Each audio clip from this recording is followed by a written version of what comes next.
But we sat in this room. I had 23 employees, and I had to pick and choose who to keep and who to let go. That's tough. And I laid in bed for 2 nights. I wasn't worried about I should have been worried about my own family. I was less worried about my situation than I was about theirs. So did you guys recover from our mountain climbing expedition in Autauga County? It was a bit of a hike. I'm pretty used to it, I guess, or I should be at this point, but...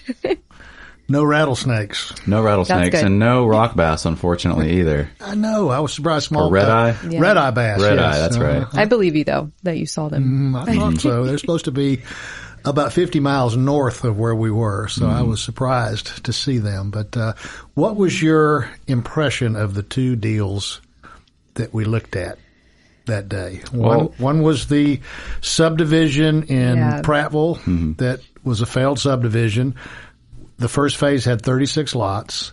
The second one was in Montgomery. It was a 44-home condominium development. I mean, neither one seemed like a failure to me. It seemed like they were doing all right. But from what you told us about it, you had some trouble, at least with the development process. I had some trouble paying my bills after I got done doing the deals. Well, the one in Prattville, I get how that could be unsuccessful, like, regardless of, like how much you tried because of the landscape and because of people buying the property and then not building on it. Which that part's an easy fix because you said you would just in the future work that into the covenants. Right. Yes. Like you have to build within a year if you're going to buy this lot, but. So I told you I lost money. We'll rehash what some of the main reasons that I lost money were, but I didn't tell you how much I actually lost. Oh, God. I am not proud of this. So I've been in business for 40 years. I've been developing real estate for 40 years. I actually have been in the real estate industry for 45 years. Wow. I had never lost money in a deal until about 1998 or 99. I actually lost, we didn't go there, but I lost money in a student housing development that I bought where I started out at the University of Alabama. I transferred to Troy University to try to walk on for football to get a scholarship. And my dad said, if you don't get a scholarship in a year, you're going back to the capstone, Tuscaloosa, because he thought I would get a better education there. And I moved in next door to this hottest blonde, and I've been married to her for 42 years, but I chased her for 5 years. So I did not get a scholarship, and I stayed there. But after I graduated, we had a fraternity advisor that owned 16 apartment units that was 2 blocks. They were located 2 blocks from campus. And, how could you go wrong with that? I had bought the 16 units where you guys, we've talked about several times on this channel, where you guys were living for a while, and I was doing really well with that. So, like, man, we're 2 blocks from campus, and it's a great property. It's on University Avenue, and it's like, you can't go wrong. And so I had to have a third-party management company, and I ended up, we were getting year leases where people were coming in quarterly and flunking out. And if we would get the parents to guarantee the leases, thinking that we had some credit enhancement behind the students. But, we had foreign exchange students. We had people, parents in London and people in China and Cambodia that, we lost a bunch of money. So I sold that deal, and we lost maybe $75,000. So I can't say that the deals that y'all looked at were the first time that I ever lost money, but it was the first time that I ever lost a significant amount of money. So drum roll, $1,614,783.14. That's how much you lost on. I lost on those 2 deals. Both of them. Yeah, together, combined. Gotcha. Oh, gosh. Okay. And I wasn't done losing money yet. I mean, something called 2008 came along, and I was a home builder, and that was a whole different company. But so anyway, and so I wanted to talk about, that and what I took away from that, and would I ever do that again? Maybe. Like if somebody held a gun to my head. So what would you think would be behind such a catastrophic financial disaster as those 2 deals after having walked both properties and seen them in the flesh? I mean, it seems like the moral of the story was that there's unseen risk and you want to avoid that, right? Yes. And you had a lot of unseen risk that DLA kind of fell on your head. Yeah. DLA. DLA. I learned. What does that stand for? What's that? DLA, what does that stand for? No, deal. Oh. Deal okay. A, not deal B. DLA, I heard DLA. I got you. So I had developed, in that first 5 years of being in the real estate industry, I was a development manager. I was on a nice salary, but I didn't have any financial risk. If the deals tanked and if the deals did very well, I would get a bonus, but I didn't have it was not a profit participation or an ownership, a vested ownership interest per se. And so we had developed in Tallahassee, Nashville, Atlanta, and 2,500 apartment units and mostly larger, like 224 unit developments. We had actually bought one south of Birmingham in Altadena Valley that was 213 units, and we did an acquisition renovation there, which kind of set me like on the course. I didn't realize it at the time of buying now smaller off-site managed properties and acquiring them after somebody else has absorbed the site risk. And but when we got to Prattville, all those sites had one thing in common, even Nashville. Nashville's got some hills. I ran a marathon in Nashville, and it was like brutal. So anyway, what those bigger deals all had in common was I had a deep pocket corporate investor that would be writing the checks. If there's a $500,000 overrun of this or $1 million of that, I mean, I'd get yelled at in the boardroom, but then they'd write the check and we'd move on, So, but they were also all flat. It was all flat topography, right? So we get to Prattville, and and there was that creek that you filmed. I mean, it's like a frog could jump over from one side to the other side 10 months out of the year. And so I'm looking at it and I'm thinking, okay, we're just going to have this little bitty bridge crossing or a culvert. And the city, fortunately, made us do this hydrology study, and they said, hey, about once every 20 years, it's like a whitewater river through here. And so we had to design the entire river crossing or bridge crossing for the hydrology associated with what the worst case 100-year flood scenario could be. So that cost us an extra couple $100,000. And then, as I mentioned when we were there, the city said, we think that we should have 2 crossings over this same little ankle biter creek. Yeah. And why was that? They wanted like another way out? They were concerned that if the one crossing over the bridge became inundated or flooded or washed out, that in a 911 emergency scenario, they wouldn't be able to get emergency vehicles across the creek. So they wanted a second access over there. And I didn't expect that. I had never been through like a regulatory issue that could cost you $1 million.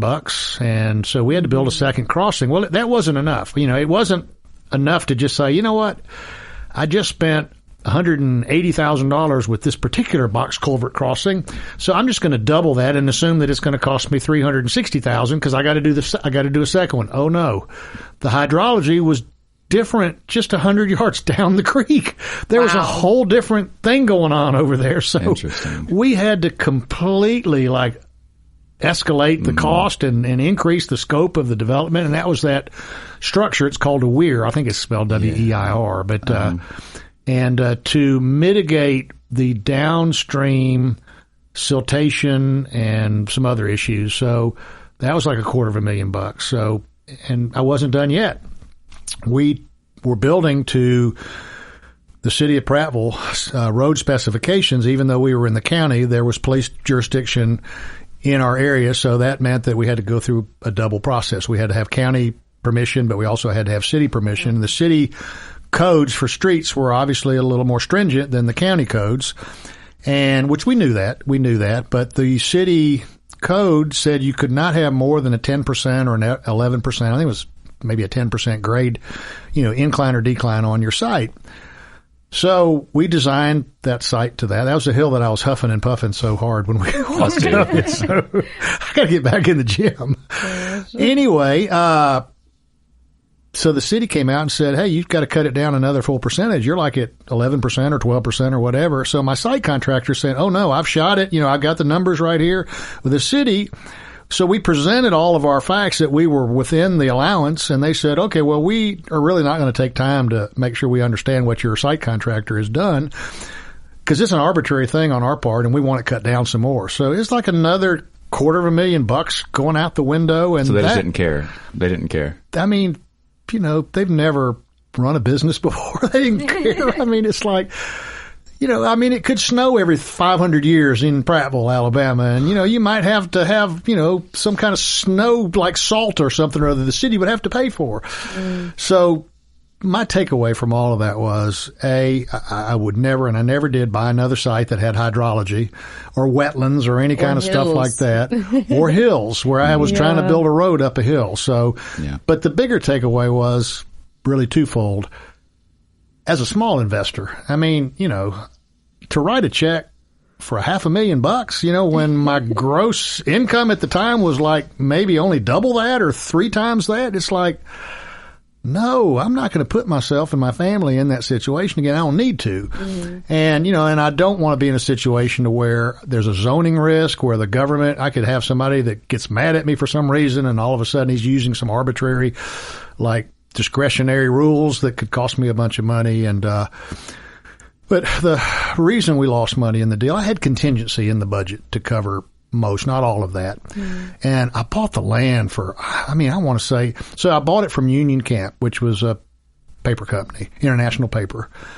And they had already, maybe 10 years earlier, they had taken all the valuable timber off the property. So it was just nothing for them. It was a nothing site. So, and yet there were still, a mature stand of trees on the site, as you saw. And it just wasn't I don't know if it was pine or whatever they were pulling primarily for pulpwood or whatever it was they were using. But so I think I paid like $1,500 an acre for the 500 acres, which, that's a steal. That's a steal. So I was, even in a down economy, and we're going to talk about that in just a second, I was able to recover, all the money because we sold the balance, the undeveloped part of the property. That first phase of 36 lots, I want to say it was 75 acres, and we had over 500 acres. We did an assemblage with another parcel, but the primary parcel was Union Camp and owned, and we paid less for that than we did another parcel that I felt like I had to have. I think I paid $5,000 or $6,000 an acre for that parcel.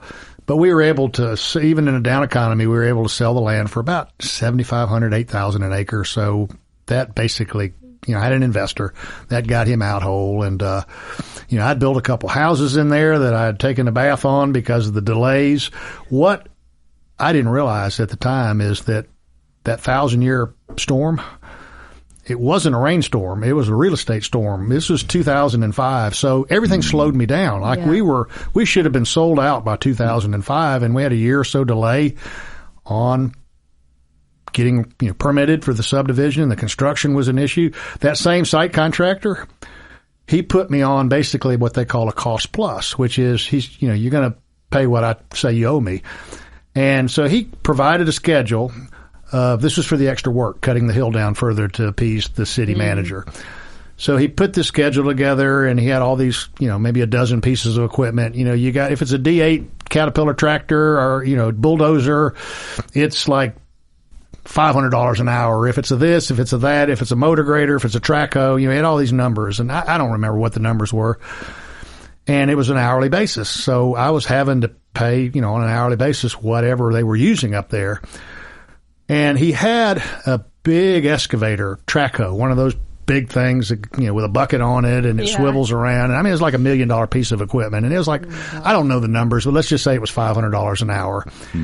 And then he had a motor grader, which was a smaller piece of equipment that had a blade on it. It was like it basically would move smaller amounts of dirt.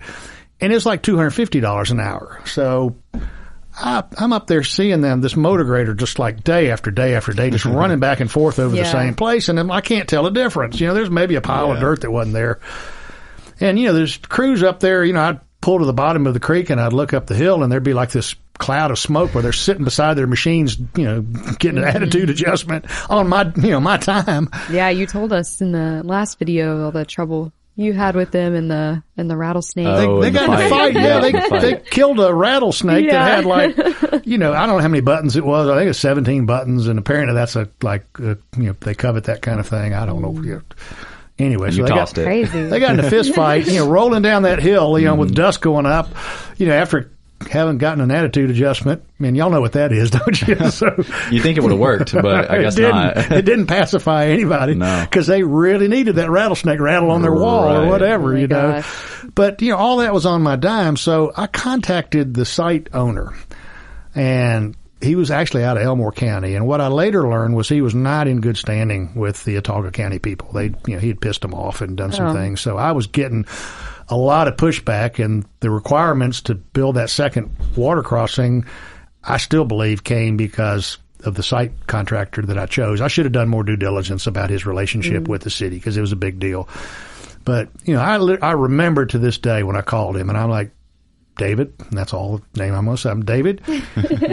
You're using a motor grader up there to scrape a mountain when you need a scraper. I mean, you need one of those big, and he goes, Rick, the scraper's $500 an hour, and I'm charging you $250 an hour, you know, for the motor grader. I'm like, David, that's like telling me that you're going to charge me, you know, $50 an hour to mow my grass using a riding mower, and you're going to charge me $10 an hour using a weed eater to mow my same yard. Right. And it's going to take you 2 weeks to mow, to use the weed eater. It was like, so it was a terrible experience. And, you know, think it was on purpose? Like he was trying to just make more money off you? I think the excavator had broken. I think the bigger piece of equipment was down, or these guys, the only way they could make that work is they would go into collusion with other state, you know, located site contractors, and they would trade the same equipment. So they would come to one site with the big equipment, and then they would go to the smaller equipment, and the big equipment would be shipped to one of the other site contractors, and they were all in collusion together. And, you know, so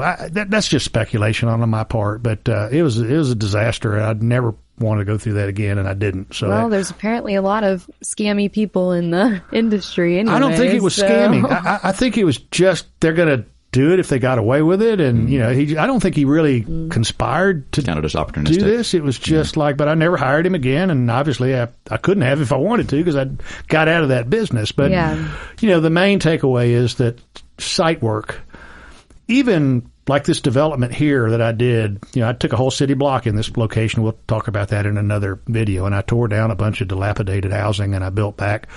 I'm very proud of this block. I mean, it's been, you know, I get a lot of, I didn't know you demolished old buildings. It was a bunch of crack houses, and, you know, I'm serious. I'm dead serious. I mean, there was a triplex in the driveway next door to where you are now, and I got along with all the, you know, 3 different tenant groups, but they didn't get along with each other, and they were shooting guns through the ceiling and through the floor at each other, and, you know, it was just a disaster. So you know, bullets hit one of my rental houses. You know, one guy was trying to scare the other guy, and he's like shooting the gun all over the place, and bullets went into the back, you know, and then that tenant didn't feel real good about living there anymore. So I'm like, you know what? I'm going to fix this. I'm going to buy this whole block. I don't know what I'm going to do with it. I mean, I think that's smart. I might there's turn a lot it into of people. like a, what do you call the Frisbee golf thing? That wasn't a Frisbee golf course. You know, I didn't know what I was going to do with it, but there's a lot of people so scared. when I demolished everything that was there, all of that site work risk had been taken. Even though I demolished and started over again, it was a flat lot.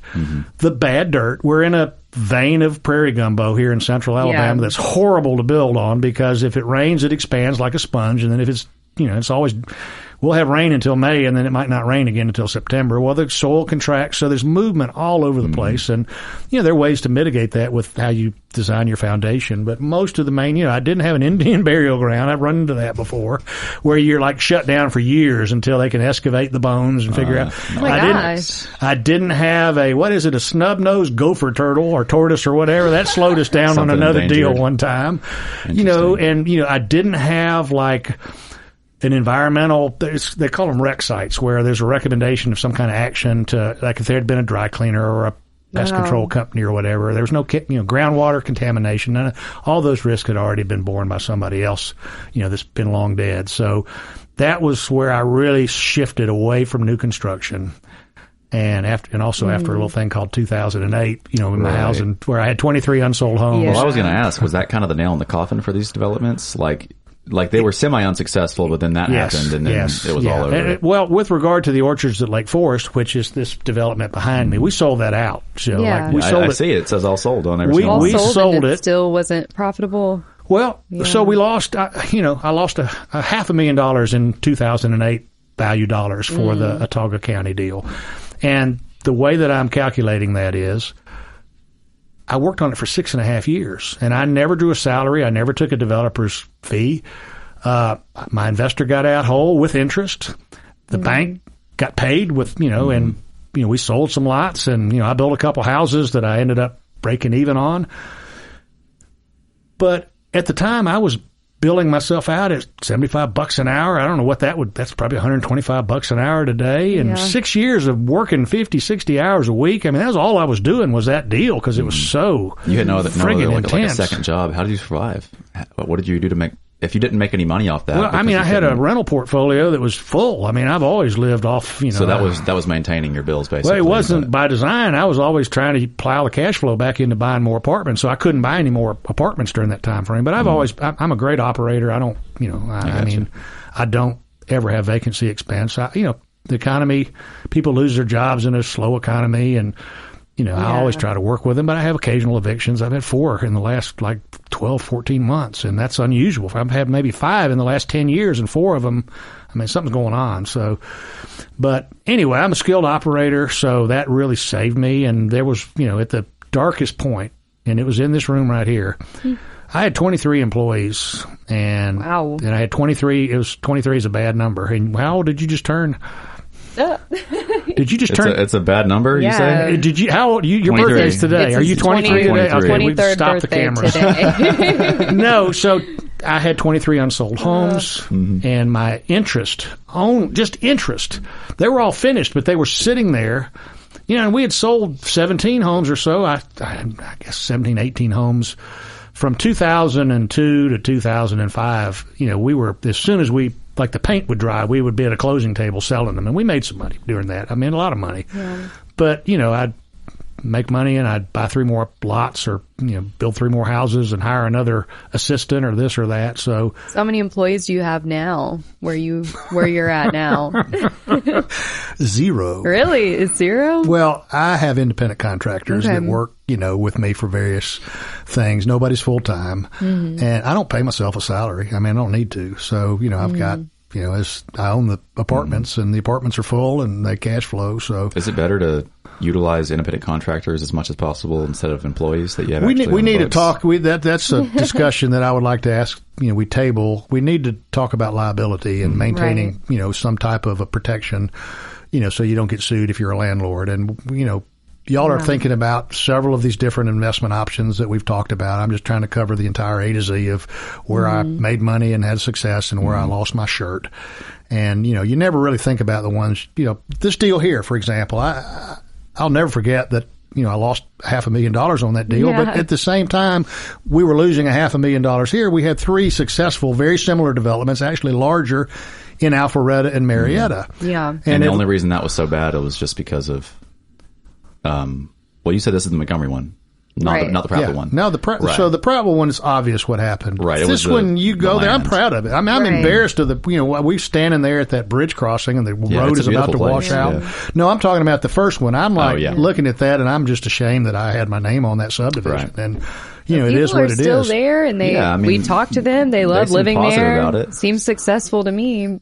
So again, you're talking about Prattville?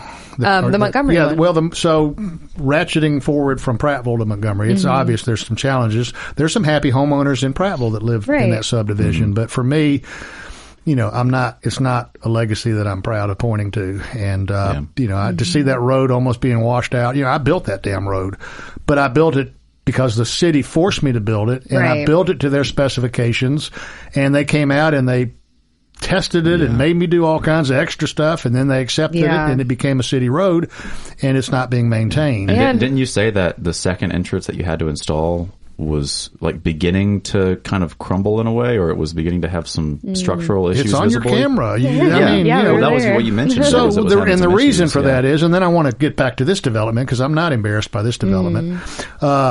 So the stream, we mucked it out maybe in 2007, and when I say muck it out, we got the big excavators up there and dump trucks, and the siltation flow, every 5 or 6 years would build the, when it looked like a lake when I was there. I mean, it was beautiful. We had a big fountain, a lighted fountain in the middle of it.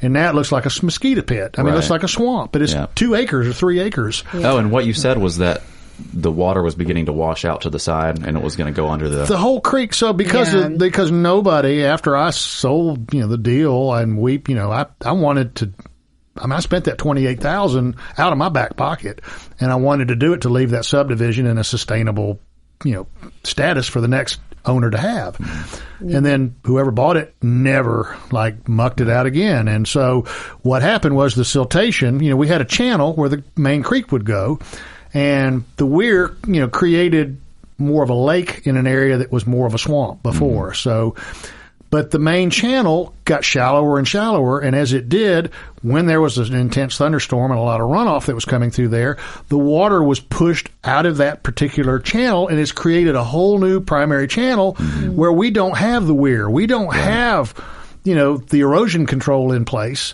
And that culvert that, has the new, ditch that's being created, it's 10 feet from the road, and it's not going to take much of a January thunderstorm or whatever to wash that road out. And then the city's going to be back to, hey, we only have one way in and one way out, but it's not Rick's fault this time, So this deal, on the other hand, was a part of a 4 subdivision development that I did, and 3 of the subdivisions were in Atlanta.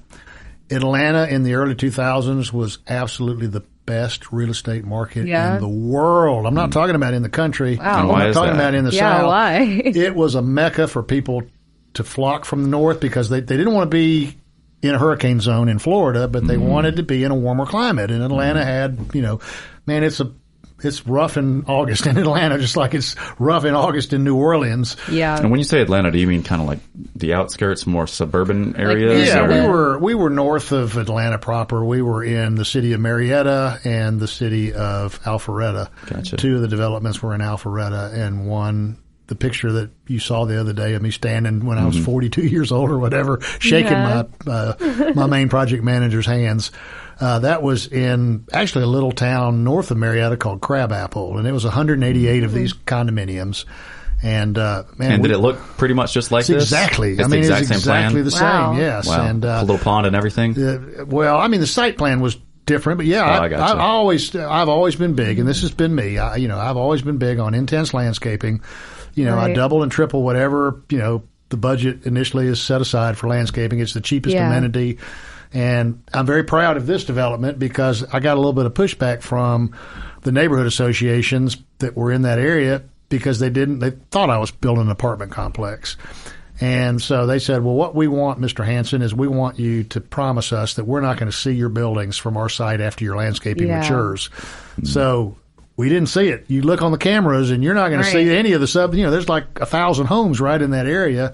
And we're as that one homeowner said, this is the best kept secret in Montgomery. Right, yeah. But no, and she was even living in the front part that was close to the road. Exactly. So Montgomery, at the time, even then it was not a retirement destination location. We have Maxwell Air Force Base. We have Gunner Air Force Station. We have 5 colleges, in the immediate area. We have the Capitol, obviously. But this is where people come to work for their career. It's not where they come to retire. And Atlanta, if for no other reason than the fact that it's such a, what do you call it, a megapolis? Is that the right word? A huge city. Metropolis. Yeah. And it's, that was Gotham, I think that was. Or Superman. But, people have grandkids in Atlanta because their children are still working in the area because it's such a, had been such a vibrant area. Atlanta's got some trouble in the real estate industry. The housing market's not doing well now in 2026. But anyway, it is, it's also a place where most of the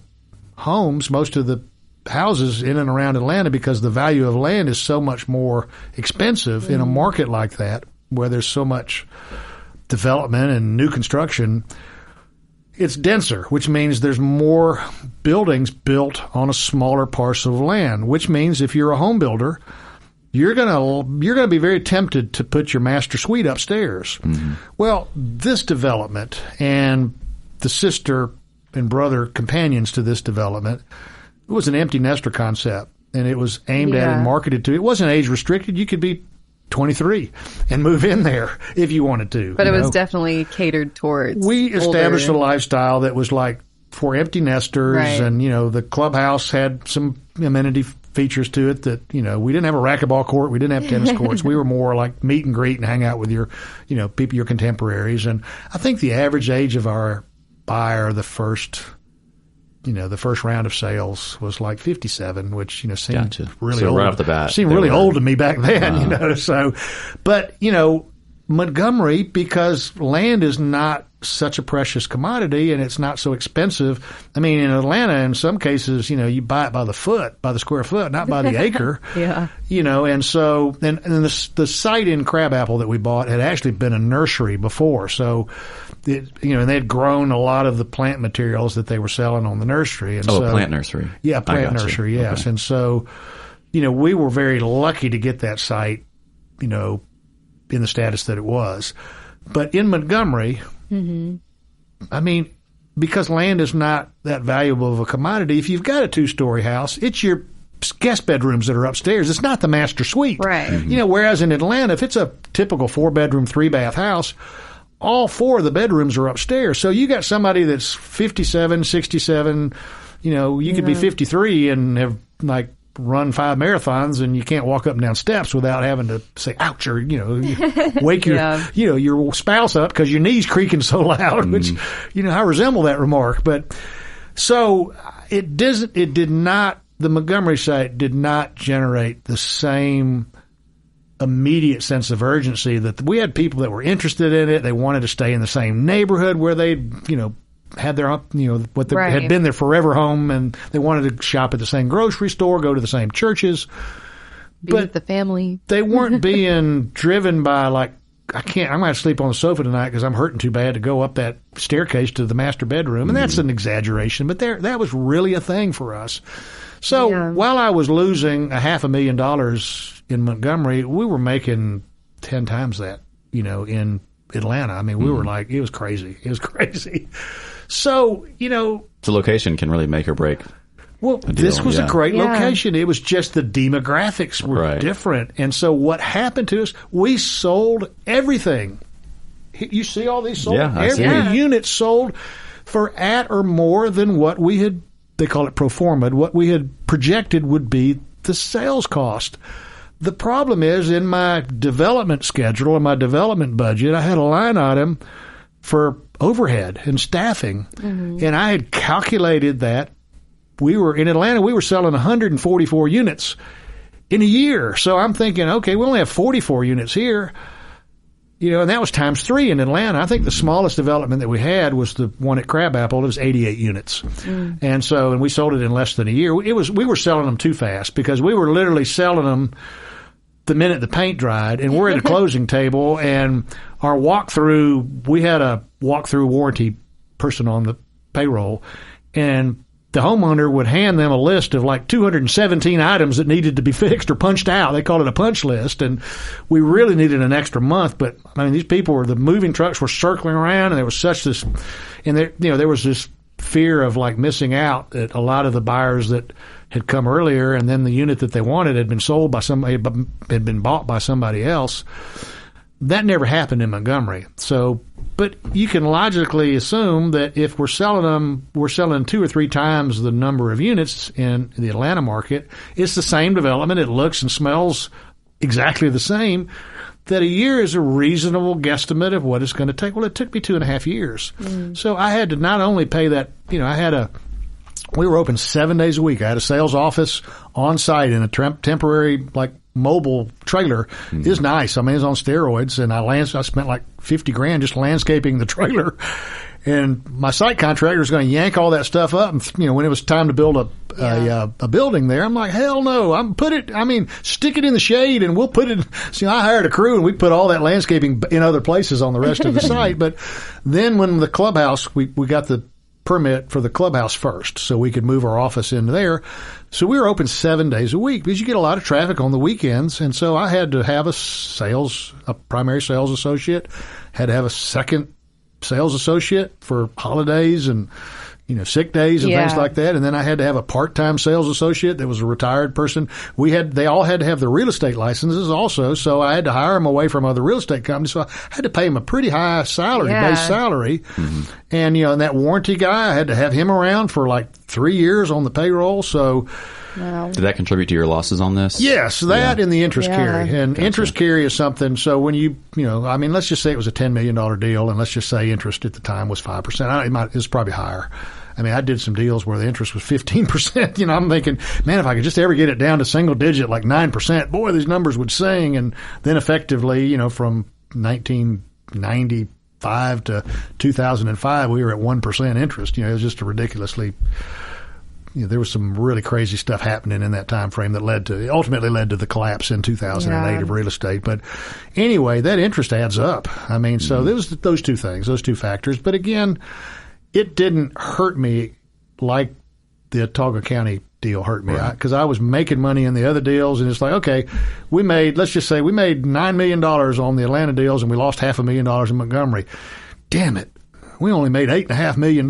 So, you know, it was not one of these like gut-wrenching things like 2008 was for me. So in this office, 2008, I'd been feeling it since late 2006. Mm-hmm. All these homes that I was buying and flipping, don't do that. Don't do that. That more than anything. Run into too much. Don't buy a site that has a creek in it or a mountain on it. And don't flip homes, you know, especially when you have a successful apartment development. It might have been this very table.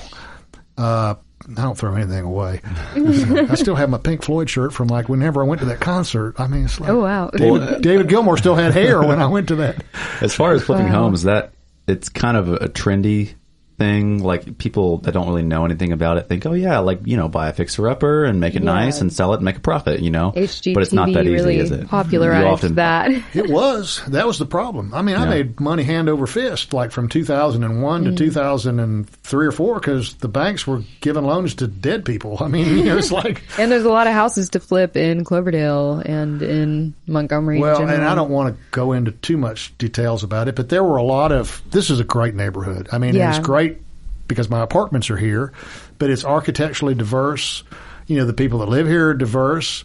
There's 2 universities, you know, one to the north and one to the south that, you know, fuel this area. There's shops, and I mean, y'all have driven around, and I hope there's a video that y'all have done that shows how great this area is. It's a lifestyle, basically. It's so historical, too, a lot of these buildings. But believe it or not, there were a lot of homes with one bathroom. You know, these were craftsman homes that were built in the 1920s or whatever, and great architecture, great bones, but one bathroom. Might be 2-bedroom or 3-bedroom, so... You know, I'm sitting there thinking, okay, home values never go down. I'm a boomer. So, you know, we had been told and fed this lie that, you know, home values never go down, and, you know, mortgage as much as you can so you can buy a bigger house. You know, well, it's only my wife and me and one child, but, well, you need 10,000 square feet. No, you don't. Was that advice true to the extent that a crash like 2008 never happens? Like if 2008 didn't happen the way it did, would the home values have continued to rise? It's, you know, we recovered from 2008, and, you know. It still isn't doing that. No, I mean, there's a lot of dynamics that happened after the pandemic that, you know, there was just a whole bunch of money in the economy, and home prices went up, and developers are going to build when banks are going to lend. Banks are going to lend when somebody's going to buy their loans. So they didn't care about the economics. But no, for me, you know, the realization that I was in trouble, I'd been making money on the homes. I mean, we were buying a 3-bedroom, 1-bath bungalow. I was knocking out a back wall. Yeah. We were upgrading the kitchen, bathroom, and building a new master suite. So a 3-1 would become a 3-2 on steroids. And, you know, we were selling them as fast as we could finish them from 2001. And what really, the first time I realized something nefarious was going on that was much bigger than me and much bigger than my other home builder buddies, was when I had a tenant of mine that was struggling to make an $800 a month rent payment, and they were bouncing checks, and you know, and they put in we got a notice from them they're going to be moving out. I'm like, well, where are you guys going? And they're like, well, we bought a house. I'm like, oh, that's cool. What'd you buy? I'm thinking a starter house. I mean, there was a young, you know, couple. They weren't even married. They were like in their, I don't know, 20s or something, late 20s. They were older than 23. But, you know, it's like, how do they, well, they said, you know, we bought the so-and-so house. Well, it was as big as the house that I was living in at the time. You know, it was like $250,000 house. And do they still owe you money? No, they would pay, but they were always like slow. They were always like a month behind, and it's like, wow. They were great people, and they moved into this house, and they ended up losing. They ended up losing the house. But for me, it wasn't the fact that somebody that was struggling to make an $800 payment bought a $250,000 house. It was that nobody from the bank called me to check. To say, hey, do these people pay their bills? Yeah. I mean, have they ever missed a payment? They didn't care to call you. That had been until 2000 and until subprime. Right. People, there was a whole thing, and just Google it. If you don't, it is like the dumbest thing ever. And subprime lending. We're repeating some of the same things in the auto industry right now. I mean, it's a big deal. But anyway, nobody called me, and I'm like, man, this is like... They didn't care. So, but, I'm making money myself, and it's like, okay, well... load me up. I'd get a call from a bank. This literally happened. I got a call from a bank. They said, hey, we've got 3 houses that the developer has a drug problem, and, he's like not taking care of business, so we're going to foreclose on them. And there's something called REO, real estate owned, and it's like the worst cuss word that you could say if you're a banker. And they don't want it on their books because they have to hold reserves and they can't lend the money back out, which is what they're supposed to do. And my whole real estate, it's not on the camera, but my whole portfolio just came crashing down. One of our sound panels just fell off. So, but anyway, it was like everybody was doing it, and the bank said, hey, we got 3 houses. And this was a good bank. I'd been doing business with them for 10 years. I said, we've just foreclosed on 3 houses. We want them off the books. We don't want to write. They call them short sale. They didn't want to sell them to me for less than what they had on the banks, but they were going to sell them to me for below market. And I'm like, I'm interested in 1 of them. I'm not interested in 3 of them. They said, well, look, if you buy all 3, we can give you 100% financing. And I still said, okay, well, how about 2 of the 3? And then they said, if you buy all 3, we'll not only give you 100% financing, we'll give you 125% financing. And I remember thinking, if I don't take this deal, I'm being lazy. I'm being stupid. I'm being lazy. And I bought all 3. And that same damn bank, like 2 or 3 years later, the feds were all up their asses. Like, y'all have too many of these spec loans. I was a speculation borrower, because I was flipping houses, and I had 20. I guess I'd sold 17 or 18 at that point. We'd made money. But anyway. What does it mean to have over 100% financing? That means if I projected that those 3 houses they still had to be finished. This home builder went in there, and they call it first draw, and it's like all builders do it. So he bought these lots or these houses to flip. He turned the budget into the bank, and let's say the budget was $250,000 a house, that he was to buy the house as it was and to renovate it. Well, the guy turns in a first draw for these 3 houses, and this is like my story. This is not this builder's story, but he did drive, I don't remember what it was. It was like maybe a Hummer or something or other. It was, it was a $60,000, $70,000 car in 2005. Yeah. I mean, so he goes to the bank and he says, all right, I'm going to draw $100,000 for Friday because I got some bills to pay. And he pays like $2,000 of it for lumber, and he pays like his crew for $4,000 or $5,000, and pays his architect. And then out of that draw, he's like spending the rest on, a vacation, or it was just not going where it was supposed to go. So my lender said, you figure out what it's going to take to finish the houses, put a budget together. So let's just say that I said, okay, it's still $250,000. He says, we'll give you 125% financing. That's how they sealed the deal with me. And that means they give you extra money than you need. That meant that I got 200, and if it was 250, I got 275 right. or whatever the math is on that. And you can do whatever you want with that. Yes. And so the other aspect of all this craziness that was happening was something came along called stated income lending. And so not only did the same banks were just, all this stuff was happening at once. I mean, they threw out all of the parameters of sound lending because they were packaging their loans and they were selling them to Wall Street. And it was junk. It was mortgage-backed securities. It was just junk. But everybody was more. And I got caught up in that, as a builder. And that same damn bank came to me like 2 years later when the shit hit the fan and everything stopped selling. I was no longer their fair-haired child. It's like, hey, I know you're making that interest payment and you're making it on time, but we got the regulators crawling all over us and they're telling us we got to liquidate our loans. Can you sell it? Can you make that loan payment, can you pay off that balance? I'm like, oh, sure. Like, you talking about like maybe discount the sale of the house and, when it's sold. No, can you do it by the end of the year? Because, we need to get this off our books. And they started pushing me around. How do they make that your problem if it's on them? My name was on the note. So, and I signed my name personally. Back in the day, you could do what was called a several guarantee.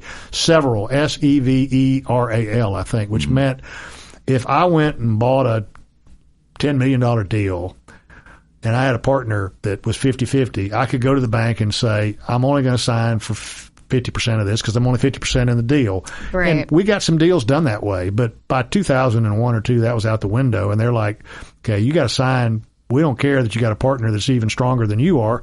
Each of you are going to have to sign for not just 100% of the deal, but you're going to have to guarantee 120% of the deal. And then that goes on my balance sheet as a contingent liability for anybody that's looking, which meant they're going to say that's a risk. We got to consider whether or not this guy's going to end up having to pay this other bank before we're going to lend him the money that he's asking for to survive in this time frame. So, and I had a line of credit. I was feeding payroll like. My wife did not know the extent of it. She later found out when I had to sell her dream house to survive. I had to decide between selling her dream house and selling my business.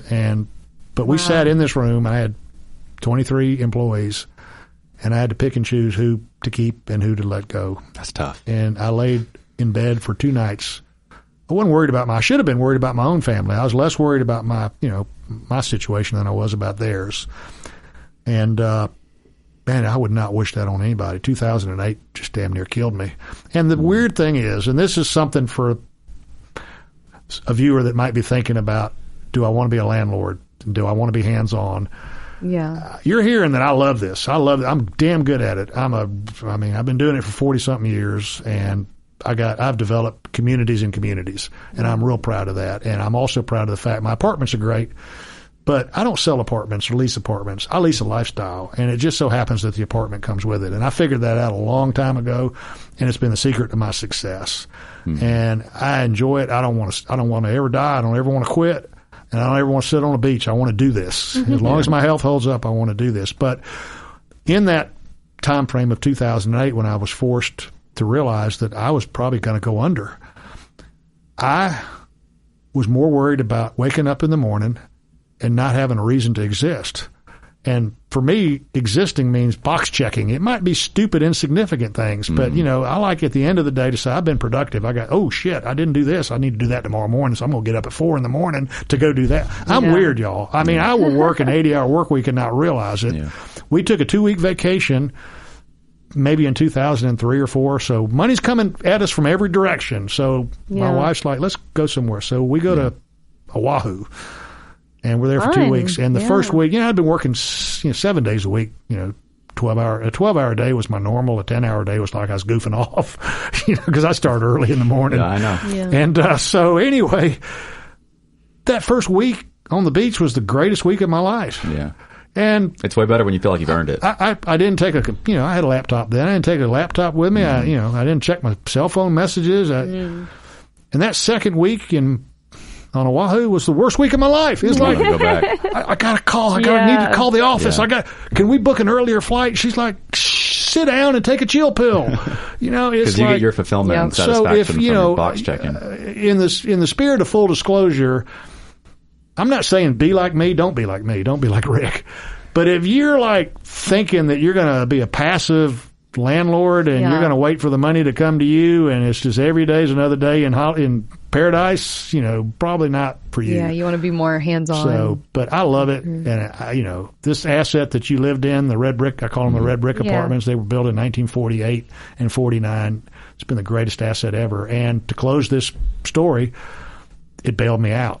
I had one lender, and I had always, one of the dumbest things I did was I got over leveraged, but one of the smartest things that I did is I got over leveraged with a bunch of different banks. I didn't have just one bank that could push me around. So I had one bank and one banker that literally called me. And this was after I had a line of credit that was to make payroll. And let's just say it was $100,000 and I had 50,000 of it had been drawn at that point. And I felt like I could keep the staff together for 6 or 7 months while things would recover. I felt like by 2009 we'd be back in, this whole thing would be a hiccup, and man, I was wrong. And the bank that had that line of credit was one of the ones that was pushing me around, said, hey, we need that, we need you to, we're going to restructure your line of credit. I'm like, what does that mean? Well, we're going to have to drop your available proceeds down a little bit. And I'm like, okay, what does that mean? Well, we're dropping it to $50,000. And I'm like, you son of a bitch, that's what I owe you. I need that money. I'd counted on that money to make payroll. Well, we're sorry. It's not, it's not my call, dude. But can you get that money in by Friday? And that's when I had to lay everybody off. So, and my fear was that I was going to wake up every morning and not have a job to go do. So, and that gives me my current perspective about AI taking jobs away from people. Right. It's like people are saying, gosh, if the government will guarantee some minimum standard of living, we'll have 80 hours a week of like free time. That's great. Not for me. So don't be like Rick. But anyway, so at that particular point in my career, one banker called me and said, I know what you're going through. I know, and I had like taken on I was working by then. I had a company out of Birmingham that I was consulting for, and they were sending me all over the country. So I was making I think I was $150 an hour or something or other. And they'd pay me per diem, and, all my travel and everything would be paid. And so it wasn't what I wanted to do, but it's what I had to do. And I sold my house, my dream house, and he knew that. He lived in the same neighborhood. And, anyway, so I answered the phone thinking he was going to same kind of call. This is just the last straw, the last bank. And he goes, hey, I just want you to know, I know what you've done, and I know what you're doing to not give the keys back to us, because I wasn't going to bankrupt. I was, they might have forced me into it, but I'm like, I signed my name on these notes. I'm going to stand for them. And he said, your red brick apartments? He said, we want to offer you an opportunity to refinance them. Maybe I owed like $150,000 on them. So I borrowed, he let me borrow $500,000. So I paid off the $150,000 loan, and I had $350,000 worth of working capital, and I put every bit of it back into the business, and I survived. Gotcha. But thank you, Alan Worrell. He's retired now, but man, it saved me. Yeah. It saved me. And I just would never advocate for somebody to be over leveraged and to have all your business strategy based on single family homes, never depreciate in value. Real estate always goes up in value. If it's done right and if it's operated by a skilled operator, it can go up in value. But anyway, so I lost. And so to wrap it up, you were like, okay, you lost $500,000 in Prattville, and you told us about the little deal in Troy, but not even counting that. Right. So I took the value, and you can do it on your phone, but I did it on my Hewlett-Packard HP 12C, which dates me. And if you know, you know. Gosh. Yeah, there might be some old farts like me that are watching. I forgot that's what HP stood for. HP 12C. I still have 2 or 3 of them that I use, but your phone can do all that, and it's amazing. But anyway, my loss, and I don't, if you watch this back, and I might contradict myself by $1 or a penny or two, but $1,614,053 or whatever the hell what it was I took $500,000 of 2008 money and trended it to today for the Autauga deal, and I did the same thing for the orchards at Lake Forest, which again is maybe a stretch because I was making money to offset that loss. But if you just look at those 2 deals alone in a vacuum, I managed to lose well over $1.5 million. Don't be like Rick. So what I want to know is, how did these losses educate you and your perspective on buying and what to do and what not to do? I guess so. Maybe I was in my 40s when 2008 hit, which meant I was young enough. I was old, but I was young enough to recover. I knew I could work my way through it eventually. If my wife stood with me, I knew, and she did. And, she told me, I married you. I didn't marry that damn dream home. And it was great. Once she told me that, it's like, and once that banker called me, it's like, you know what? I'm going to dig in. I might not sleep for a year. And I'm dead serious. I'm going to do whatever it takes to work through this. And I'm going to come out of this smarter and better. And most of my home builder friends, they've gone bankrupt. They're driving, still have a lake house and a beach house, and they're still driving a Ferrari or whatever. I'm driving a clapped out Jeep Cherokee or whatever it was. And my takeaway was, don't get I had a whole different perspective about leverage, and I did not borrow money for like 10 years. I would reinvest everything, that I made out of my portfolio, my real estate portfolio, to buy other stuff. And, I would refinance a deal that might, let's just say I had a deal that was worth $1 million and I owed $150,000 on it. Cause I kept my apartments. I kept, I had some that struggled and I had to sell off a few assets, but, for the most part, I kept a core portfolio of 125 units or somewhere, and I'm down to like 50 now, and it's a perfect size for me to be by myself with independent contractors. And I work 8-hour days or 9-hour days now, but I still work 6.5 days a week and love it. I'm doing it because I want to. But my takeaway was the banks are not your friends. They are, and they'll lend you money when you don't need it. But when you need it, they're nowhere around. They're just, sorry, dude. So there's that. And then for me, new construction, where I'm the investor, I'm the one that the bank will come to say, you know what, that $1 million site work bust. We need you to pay for that like by next Friday. Can you do that? Oh, sure. Let me just, can I write you a check? I can write you a check for $1 million. Just don't cash it for 10 years. Right. So, and it simplified things. Honestly, during that time frame, I realized with a staff of 23, I was too big to be able to self-manage and motivate. And there were problems that became evident when people had less and less to do. And I was buying deals to keep a staff. Several of the apartment deals that I didn't make money with, including the one in Troy, I bought because I had a payroll and a staff. And, the tail was wagging the dog. I was doing deals not because they were good deals that I wanted to do. It's because I got a really good property manager that's challenged right now or under engaged, and I want to keep him or her. And so I'm going to buy another deal and let her be the project manager for that deal. And I quit all that stuff and I put my family first after that point in time and said, you know what, if it's not something that's going to advance or be good for my family, I'm not going to do it. Mm-hmm. And I'm not going to be embarrassed by being called a small investor. I really had a thing in this sleepy town of Montgomery, Alabama. You had 5 or 6 national and regional developers. Yeah. And, I'd worked for 1 or 2 of them and was miserable. I was miserable. And when I quit the last one, I finally said, you know what, I'll dig ditches if I have to, but it'll be my own company and I won't have to wear a tie, which I hated doing that.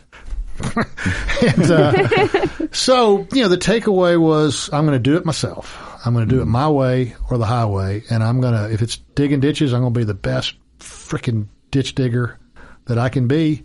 And I'm good with that. And if people want to my blue blood friends want to make fun of me for driving a car with 175,000 miles on it and a cracked windshield, it's paid for. Yeah. It's paid. And debt. I quit, I quit borrowing money. Yeah. Yep. And the other thing you learned was don't build on hydrology or hills. Yes. That's a big one. But that gets mitigated by just saying new construction, if it's an acquisition and a renovation or a tear down on dirt that's already been improved, that's okay. I did that here. I'm proud of this city block, but it's a challenging business. My final advice to you guys would be the scale would be different for you. Obviously, you're not going to go out and build even a 4-unit, I don't think, but you might. But probably not to begin with. Don't start. That's the point for y'all. Don't start with a new construction project because there's enough risk with an acquisition and renovation. Right. I mean, you could have like a murder down the street from you, and thank goodness we've never had that in any of my properties. Yeah. Or you could have, like they call it force majeure, some event of God that could be like Helene going through Asheville, Hurricane Helene. It just changed the whole economics of the city of Asheville because it wiped out so many restaurants and shops and stuff. And, things are always going to be out there that are risks that you can't control. It's just reduce them down to a more manageable We're wanting number. to do the lowest risk strategy possible, and also, wanting to remain debt free for as long as possible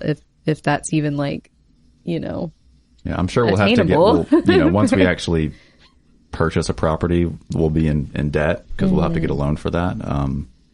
But we want to be smart about it. Right. Well, I mean, and this is another topic for another day, but not necessarily in debt, in bank debt, because the 16 units, it was seller financed. That means that I identified a property that had an owner that had circumstances that were rare, but not extremely rare. Right. They needed to move to another city. They were an older person, and they had been through third-party management, and they didn't like it. But it was in a time, I think interest rates were like 12% or 13%. So it was not a good time to sell a small multifamily property. So I came along at the right time. I did my homework. The legwork that I did for 3 or 4 months, I managed the property for him for free for like 3 or 4 months. And he controlled all the rents. The people would still pay the rents to him. And, I kind of earned my salt with him. And he's like, okay, I'm going to give you a chance, but you're going to have like 30 days to pull this together. And I pulled it together. And I'm so glad that I did. Yeah, hopefully something will fall into place like that for us. Yeah. Well, I can't wait to hear which, direction that, you're going to choose. And, and I can steer you or guide you. I figured out how to lose money in a lot of different ways. So, don't be like Rick, okay? Well, speaking of that, I'm looking forward to our conversation on liability. Yeah. We need to talk about that. Yeah. And we'll just leave it with this. Don't ever buy a rental property in your personal name. We'll talk about the reasons why in an upcoming episode, but never do that. And I didn't. So you can be like Rick for that. So. Well, all right. Appreciate y'all. Yeah, thank you. Thank you.